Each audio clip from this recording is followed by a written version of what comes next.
चलिए बेटा, sir topic पढ़ रहे थे। हाँ बेटा, आज एक किसी और को भी दे दो सर, परमिशन, हो सकता है नेट बंद हो जाए। नेट काम नहीं कर रहा? सर कर तो रहा है सर, उस पे चल रहा है, हॉटस्पॉट पे। अच्छा, और कोई है क्या रिकॉर्डिंग वाला?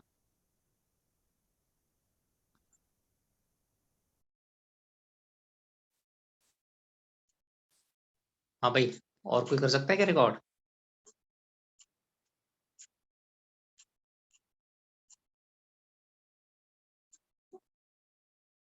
चलो फिर ऐसे चलने दो, ये जब कोई नहीं है तो सर, कौन करेगा? सर मेरी चल रही है अभी। तो तू मैंने कर रहा है ना? नहीं सर, वो वैसे बंद नहीं होगा सर, अचानक हो सकता है, कह रहा हूँ। ऑन अच्छा, कर तो दो। तू भी स्टार्ट कर, इसको भी अलाउ कर देता हूँ, लक्ष्य को भी कर देता हूँ। ठीक है लक्ष्य, चलो लक्ष्य को भी मैंने अलाउ कर दिया है। चलो देखो बेटा, कंडीशन ऑफ इंटरफेरेंस।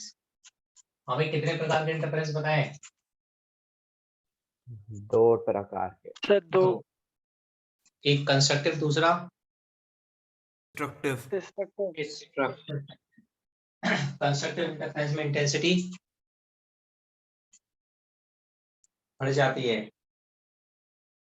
और डिस्ट्रक्टिव इंटरफेरेंस में इंटेंसिटी कम हो जाती है। कंस्ट्रक्टिव इंटरफेरेंस में वेव्स कैसे मिलती हैं? सेम फेज में। और डिस्ट्रक्टिव इंटरफेरेंस में वेव्स कैसे मिलती हैं? अपोजिट फेज में। याद है कुछ ऐसा?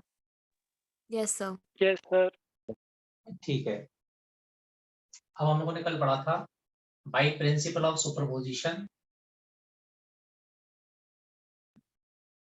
Bye principle of superposition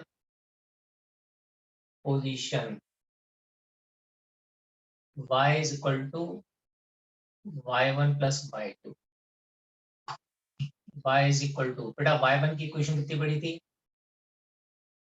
a1 sin omega T minus के एक्स। और y2 की इक्वेशन क्या थी बेटा? a2 sin omega T minus के एक्स प्लस फाइव। ये वाली इक्वेशन आ गई बेटा? Yes sir. Yes sir. अच्छा, यहाँ पर a1 और a2 वेव्स के एम्पलीट्यूड है, ओमेगा सबको पता है एंगुलर फ्रीक्वेंसी होती है, k क्या है? Sir propagation constant. Propagation constant. और फाई क्या है दोनों वेव्स के बीच में?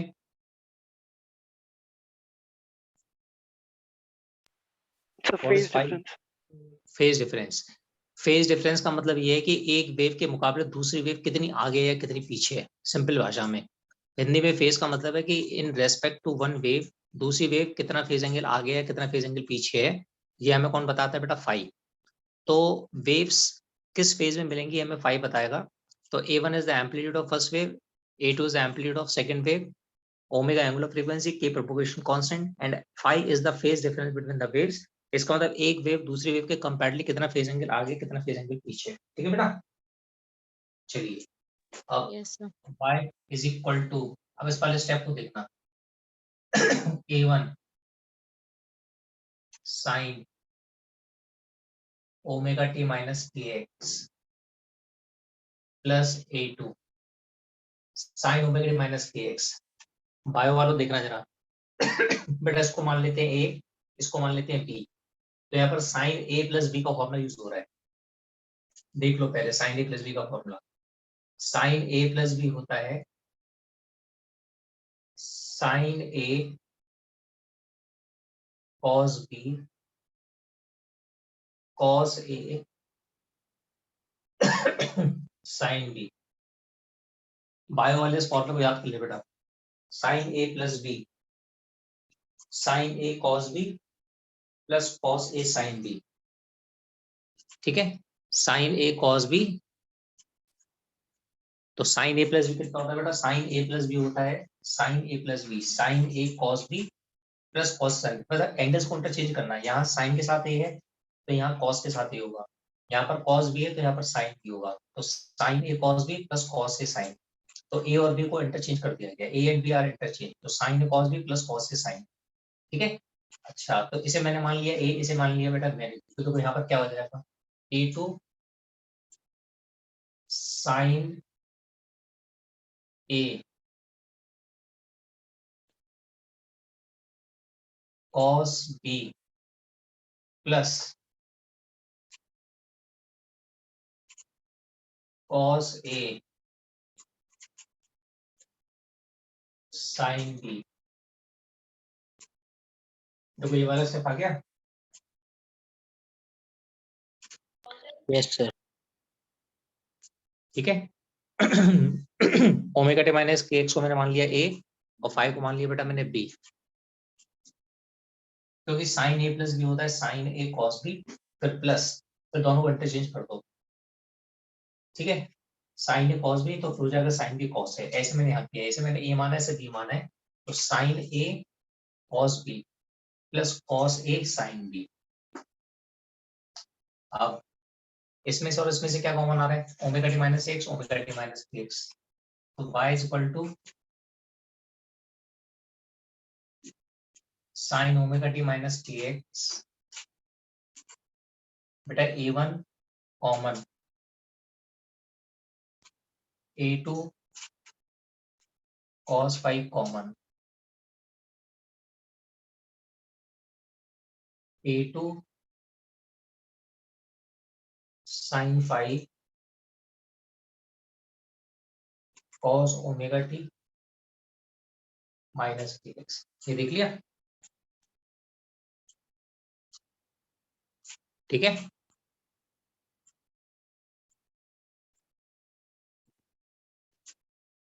इन दोनों में से साइन ओमेगा टी माइनस के एक्स कॉमन आ गया, तो ये हो गया a1 और ये हो गया a2 cos 5।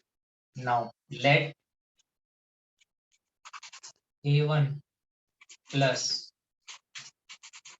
a2 cos 5 r cos theta, a1 plus a2 cos 5 को r cos थीटा मान लिया,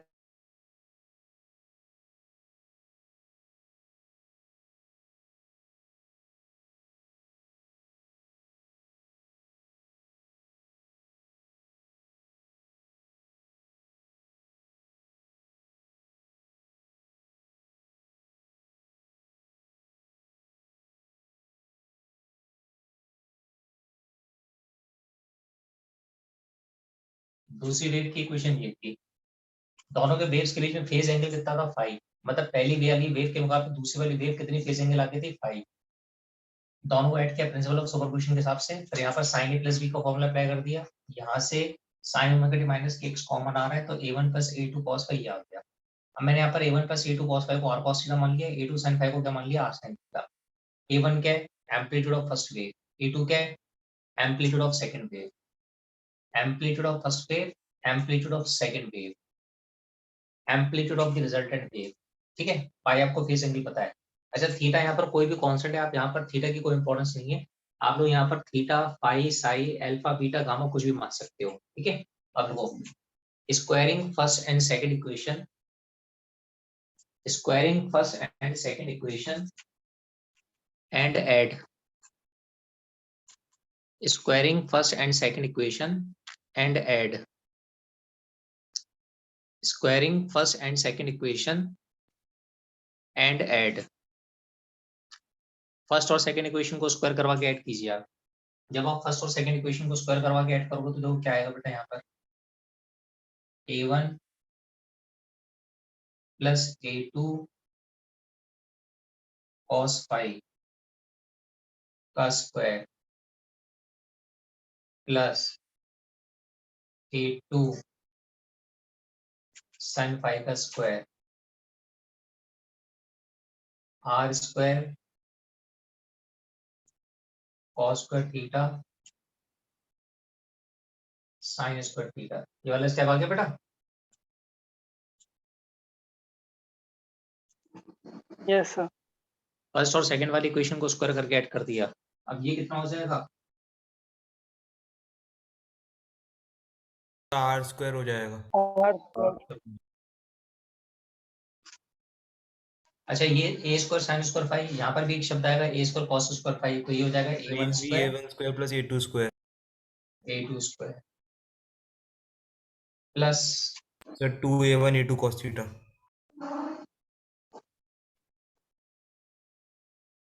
यहाँ तक नोट कर लो। ये वेक्टर एडिशन जैसा लग रहा है। वो है, वही आया। इसका हम लोग वेव्स को वेक्टर फॉर्म की तरह भी ऐड कर सकते हैं।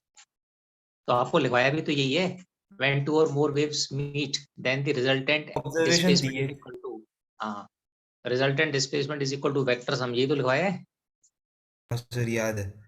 हाँ सर हाँ बेटा, सर यहाँ इन इक्वेशंस में डिस्प्लेसमेंट x इक्वली लेना है, मतलब x यूज होगा x1 नहीं, x1 और x2 यूज नहीं हो रहे। x1 और x2 बेटा, x पोजीशन होती है मीडियम के पार्टिकल की ओरिजिन से, x डिस्टेंस की दूरी पर पार्टिकल कैसे मिल रहे हैं देख समझ। जो तूने क्वेश्चन पूछा है ना, अच्छा मैं इसे एक्सप्लेन करता हूँ, पहले इसको लिख लो। यहाँ पे r क्या रिप्रेजेंट कर रहा है? अभी लिखवा रहा हूँ, पहले इसको नोट कर लो। Resultant template.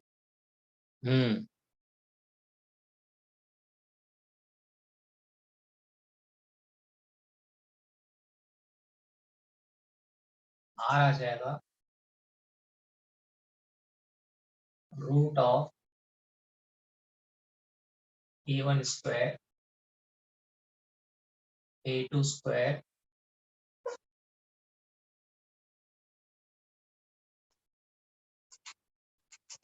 R is equal to under root a1 square a2 square plus 2a1 a2 cos five. R is equal to under root a1 square a2 square plus 2 a2 cos five. बेटा R यहाँ पर क्या है देखो, where R is the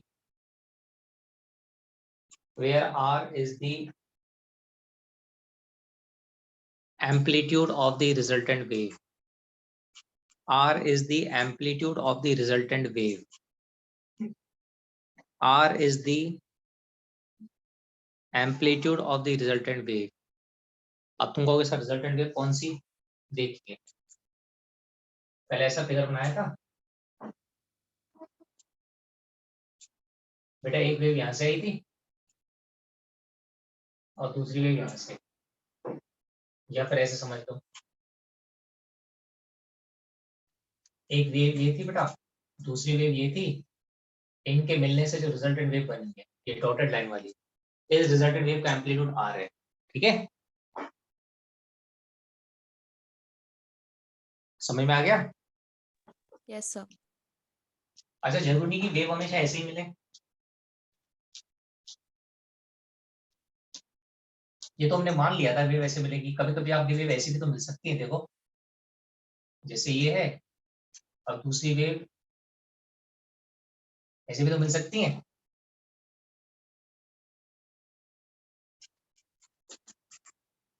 क्या यहाँ पर एक वेव का क्रैश दूसरे वेव के क्रैश के ऊपर गिर रहा है क्या? नहीं नहीं, यहाँ पर एक वेव का क्रैश दूसरे वेव के क्रैश के ऊपर नहीं गिर रहा, तो यहाँ पर जो रिजल्टेंट वेव जनरेट हो रही है, यहाँ पर रिजल्टेंट जो वेव है, तो यहाँ पर ना कंस्ट्रक्टिव हो रहा है ना डिस्ट्रक्टिव हो रहा है, इसलिए यहाँ पर फेज कुछ भी हो सकता है, इसे जरूरी नहीं हमेशा वेव सेम फेज में मिलती हो। और रही बात एक्स की, तो एक्स क्या होता है, एक्स डिस्टेंस होता है किसी भी पार्टिकल का, जैसे मान लो ये पार्टिकल है कोई पी, इस पार्टिकल का डिस्टेंस है एक्स, तो इस एक्स डिस्टेंस पे दोनों वेव कैसे मिल रही हैं, हमें ये निकालना होता है, ठीक है। तो इन शॉर्ट ये कंडीशन आ गई किसकी, इंटरफेरेंस की, रिजल्टेंट एम्पलीट्यूड ये हो गया, इसलिए रिजल्टेंट इंटेंसिटी कितनी हो जाती है, और रिजल्टेंट इंटेंसिटी आ जाती है I1 I2 2I1 I2 cos five, और रिजल्टेंट इंटेंसिटी कितनी होगी बेटा, I1 I2 plus 2 root I1 I2 cos phi। बेटा I1 किसके इंटेंसिटी है? I1 is the intensity due to first wave। I2 क्या है? Intensity due to second wave। यहाँ पर I1 रिप्रेजेंट कर रहा है intensity due to first wave, I2 क्या रिप्रेजेंट कर रहा है intensity due to second wave, और फाई क्या है? Phase difference between the waves.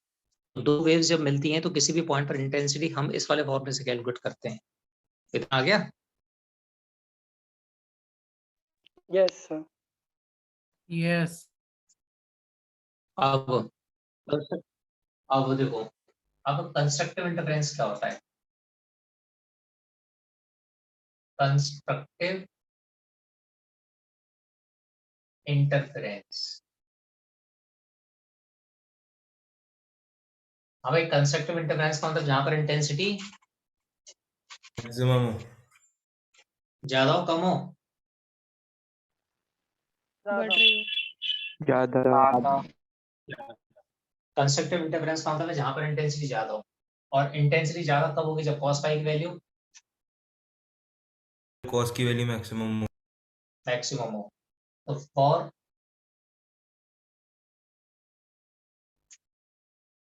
Maximum intensity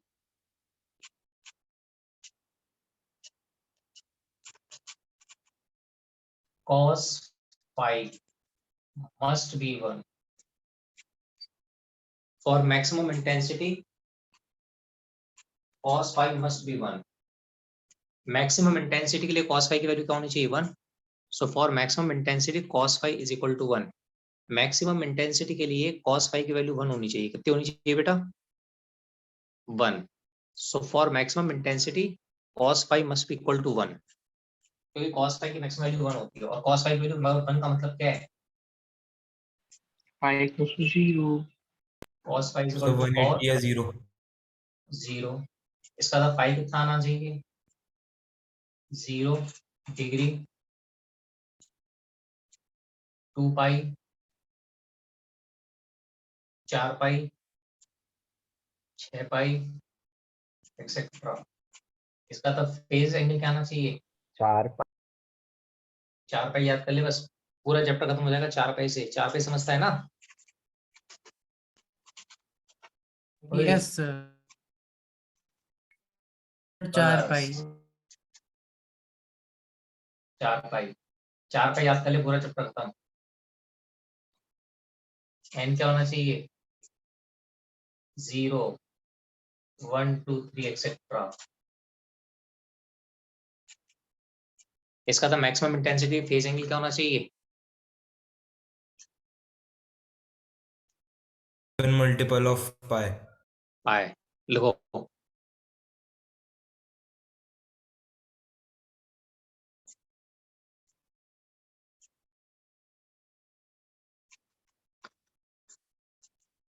note कर लिया इसको? Yes sir. यस। ठीक है, for maximum intensity phase angle is 0 for maximum intensity। phase angle is 0 for maximum intensity। phase angle is 0 or even multiple of pi। phase angle is 0 or even multiple of pi। for maximum intensity phase angle is 0 or maximum intensity phase angle is 0 or even multiple of pi। or even pi multiple की of pi। 2 pi oh sorry, नहीं बोला ना, even multiple of pi। Physics के अंदर तो चार rotation के एक ही राउंड को हम कंसिडर करेंगे, तो सर उसके अंदर ऐसे 2 पाई के आगे की वैल्यूज कंसिडर करने की क्या जरूरत? क्यों? वेव चलती नहीं जाएगी बेटा आगे? 0 2 पाई 4 पाई 6 पाई। हाँ भाई, 0 डिग्री फेज का मतलब क्या हुआ कि वेव कैसे मिलेंगी? सेम फेज में। सेम फेज का मतलब क्या हुआ? क्रेस्ट क्रेस्ट के ऊपर, ट्रफ ट्रफ के ऊपर। 2 पाई का मतलब, ठीक है, 2 पाई का मतलब क्या हो गया? क्रेस्ट क्रेस्ट के ऊपर, ट्रफ ट्रफ के ऊपर। 4 पाई 6 पाई 8 पाई, जब भी इवन मल्टीपल ऑफ पाई आएगा, जब भी even multiple of pi phase difference होगा, हमेशा वेव सेम फेज में मिलेंगी, मतलब क्रेस्ट क्रेस्ट के ऊपर गिरेगा, ट्रफ ट्रफ के ऊपर गिरेगा। ठीक है, आ गया। हाँ सर आ गया। सर अब एक रिलेशन होता है पाई 2 pi by lambda into delta x. देखना, ये होता है फेज डिफरेंस। डेल्टा एक्स को बोलते हैं पाथ डिफरेंस। तो अगर मैं यहाँ पर रखूं 2n पाई 2 पाई लैम्डा इनटू डेल्टा एक्स, तो 2 पाई से 2 पाई गया, डेल्टा एक्स क्या होता है n लैम्डा।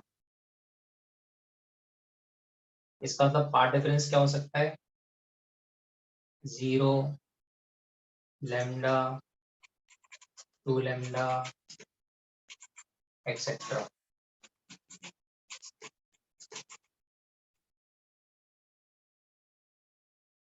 ठीक है, डेल्टा एक्स को समझाया था आपने? अभी लिखवा रहा हूँ, लिखो पहले इसको नोट कर लो।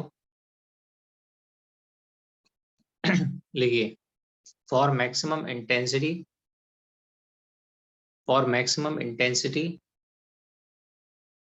path difference is 0 or integral multiple of lambda। और maximum intensity path difference is 0 और integral multiple of lambda।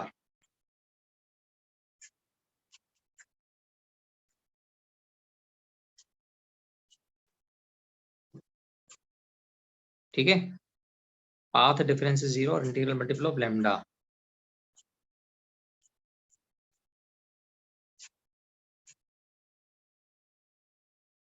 आ गया, समझ में आ गया? Yes sir. इसका मतलब क्या है, अब तुम यहाँ पर n यूज कर लो या m यूज कर लो, एक ही बात है। ठीक है, इसका मतलब कि जब वेव सेम फेज में मिलती हैं तो वहां पर इंटेंसिटी क्या हो जाती है। इसका मतलब अगर आपसे कोई पूछे कि कंस्ट्रक्टिव इंटरफेरेंस कब होगा, तो आप क्या बताओगे, कंस्ट्रक्टिव इंटरफेरेंस तब होगा जब वेव्स कैसे मिलेंगी। हाँ भाई, सेम फेज में। सेम फेज में। सेम फेज के लिए फेज डिफरेंस क्या होना चाहिए, कंस्ट्रक्टिव इंटरफेरेंस के लिए फेज डिफरेंस की कंडीशन क्या होनी चाहिए 0 और इवन मल्टीपल ऑफ पाई। 0 और इवन मल्टीपल ऑफ पाई। और पाथ डिफरेंस क्या होना चाहिए, इंटीग्रल मल्टीपल ऑफ लैम्डा या 0। हाँ, इसका मतलब क्या हो ये समझ लो। मान ले ये पहला सोर्स है, ये दूसरा सोर्स है।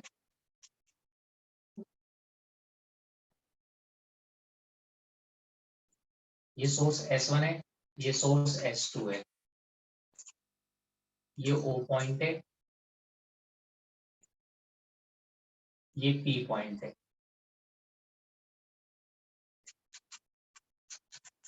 हाँ भाई, O यहाँ पर परपेंडिकुलर बाइसेक्टर है।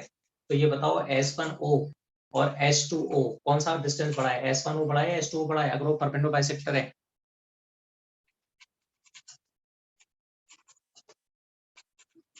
सर इक्वल हो गए।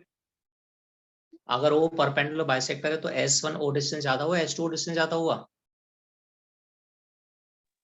इक्वल है दोनों सर। अगर इक्वल है तो पाथ का डिफरेंस कितना हुआ इन दोनों के बीच में।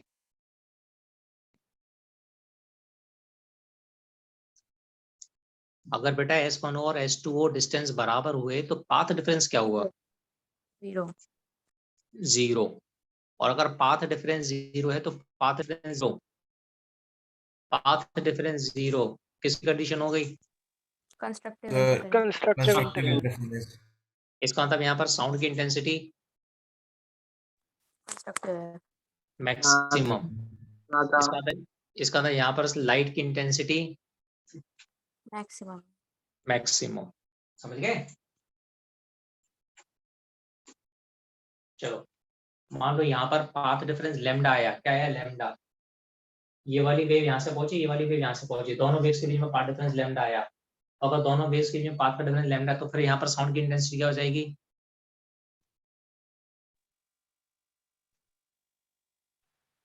Maximum.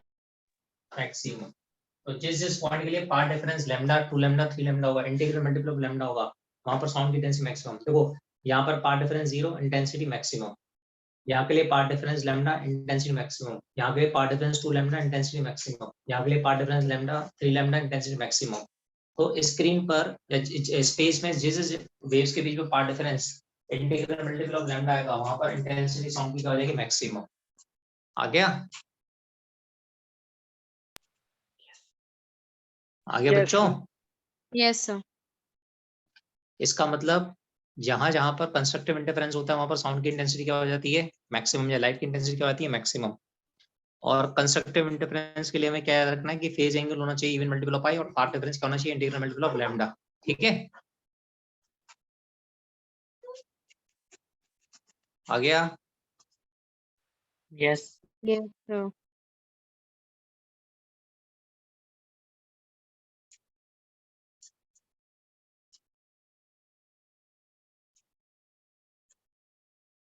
बढ़े आगे बेटा।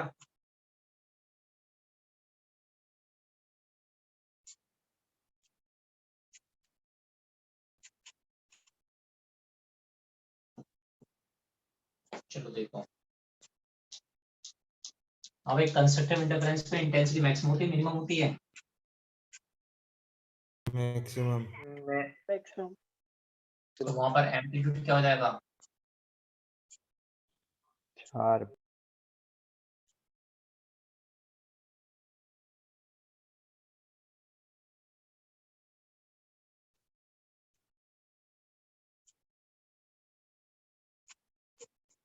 cos phi cos 0 degree.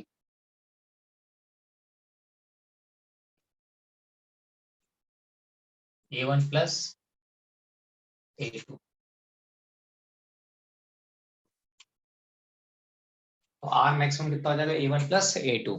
ठीक है, इसका तो कंस्ट्रक्टिव इंटरफेरेंस पे एम्पलीट्यूड क्या हो जाएगा, मैक्सिमम। अच्छा, इंटेंसिटी कितनी हो जाएगी,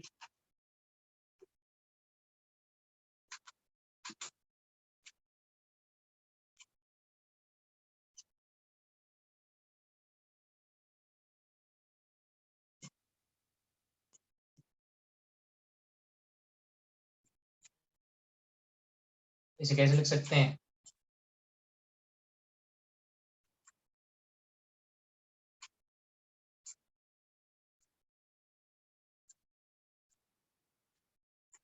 लिख सकते हैं बेटा? Yes sir. अच्छा, और इंटेंसिटी का आपको क्या फॉर्मूला लिखवाया था,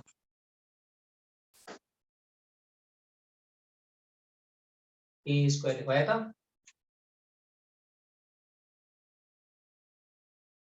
इंटेंसिटी K स्क्वायर, तो अगर ध्यान रख देंगे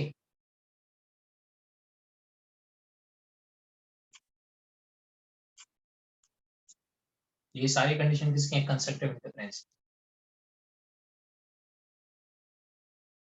these are the conditions of constructive interference. ठीक,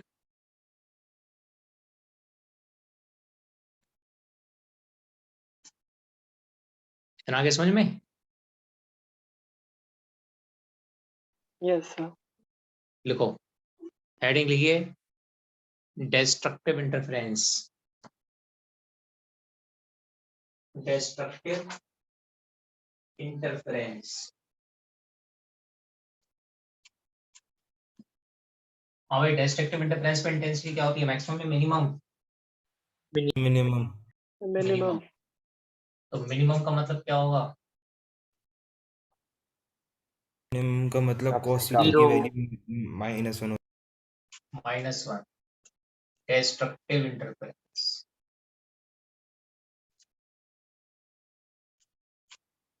cos फाई की वैल्यू -1 होनी चाहिए, क्योंकि इंटेंसिटी मिनिमम तब होगी जब cos फाई की वैल्यू मिनिमम होगी। इसका तो फाई क्या होना चाहिए, फाई 3 फाई 5 फाई। इसका तो फेज एंगल क्या होना चाहिए,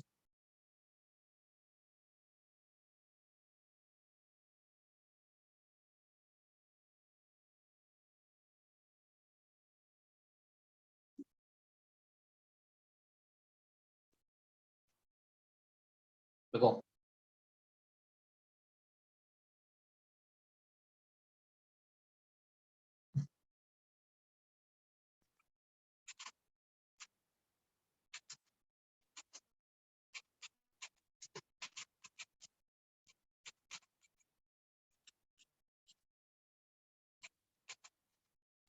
बोलो बेटा, यस सर। देखो for minimum intensity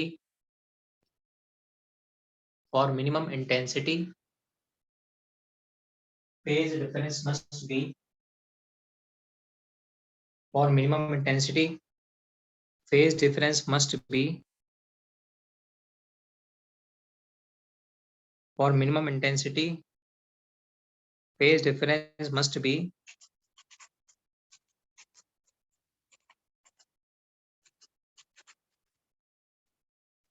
for minimum intensity phase difference must be odd multiple of time. Phase difference must be odd multiple of pi.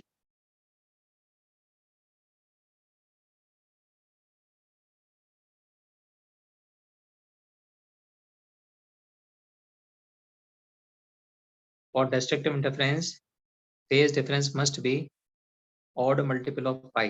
ठीक है, आ गया? Yes.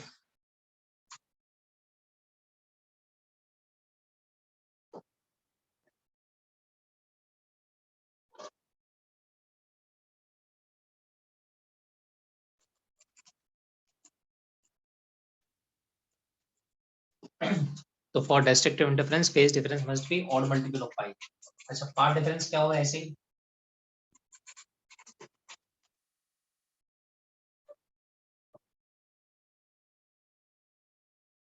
2n minus